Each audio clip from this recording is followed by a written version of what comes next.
ये सही कर्म है, ये पूरी तरह से गलत कर्म थोड़ी है। अब हर व्यक्ति जब संसार ही नहीं चलेगा, यदि आप बच्चों को नहीं पढ़ाओगे, आप बच्चों को नौकरी नहीं दिलाओगे तो कैसे जीविका चलेगी? जीवन तो चाहिए ना चलाने के लिए। परंतु उसी में तो बताया कि उस जीवन को जीने के लिए संतोष को शामिल कर लीजिए ना। पुरुषार्थ करिए, पुरुषार्थ करने से थोड़ी मना कर रहे हैं कि आप जो है बच्चों को पढ़ाइए ही मत।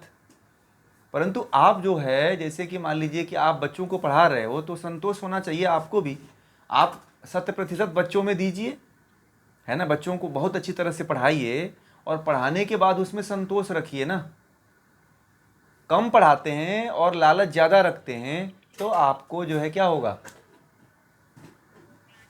हाँ, तो फिर वह जो है फल की इच्छा ज़्यादा बनेगी कि मेरा लड़का कामयाब नहीं हुआ, मैं दुख नहीं। आप अपने बच्चे को 100 मतलब कि पूरी तरह से लग करके 100% लग करके पढ़ाते हो तो आपका बच्चा फेल थोड़ी होगा। आपके बच्चे को अच्छी नौकरी भी लग जाएगी, आपका बच्चा आईएएस भी बन जाएगा, आपका बच्चा पीसीएस भी बन जाएगा। तो फिर लालच आने की संभावना ही नहीं है। संतोष हो जाता है व्यक्ति को। जब संतोष हो जाएगा तो फिर तो जो आप कर्म करोगे वो निरासक्त होकर के, फलासक्त होकर के करोगे। हाँ, परंतु ये है कि आपका बच्चा यदि आईएएस और पीसीएस बन करके वह जो है भ्रष्टाचार करता है, पैसा घूस लेता है, तो यह जो है फल की कामना इसमें क्या हो गई? फलाशक्ति ज़्यादा बढ़ गई, संतोष खत्म हो गया। इसलिए उसका पतन और उसके जो द्वारा कर्म होंगे वह सबको प्रभावित करेगा उसको।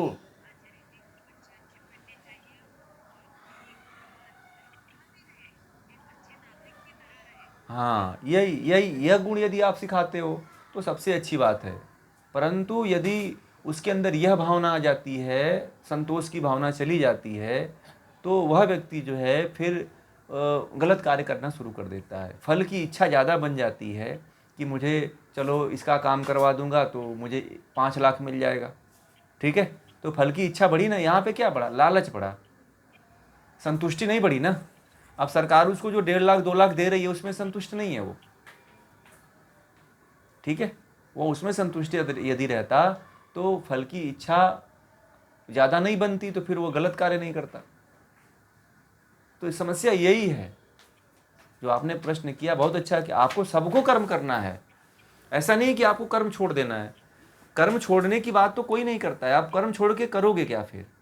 इसलिए कर्म कोई नहीं छोड़ना है। आप बच्चों को पढ़ा रहे हो, खाना बना रहे हो, पत्नी है तो पत्नी का रोल अदा कर रही हैं, परिवार पाल रहे हैं, बच्चे पाल रहे हैं, पढ़ा रहे हैं, लिखा रहे हैं, आप खेती कर रहे हैं, किसानी का कार्य कर रहे हैं, वकील हैं, या कोई भी आप व्यवसाय कर रहे हो, उस व्यवसाय को करिए। परंतु उस व्यवसाय में संतोष को जोड़िए ना। जब संतोष को जोड़ दें, संतुष्टि रहे, यदि आप संतुष्टि को जोड़ देते हैं, संतोष को जोड़ देते हैं, तो फल की इच्छा ज़्यादा नहीं होगी। और ये ध्यान रखिएगा कि हम जो भी कर रहे हैं उसमें लालच न आए, ठीक। जब लालच आती है तो फिर फलाशक्ति बढ़ जाती है। ये मूल मंत्र था, जिसको जो समझ गया तो फिर उसके अंदर ये प्रश्न उठेगा ही नहीं।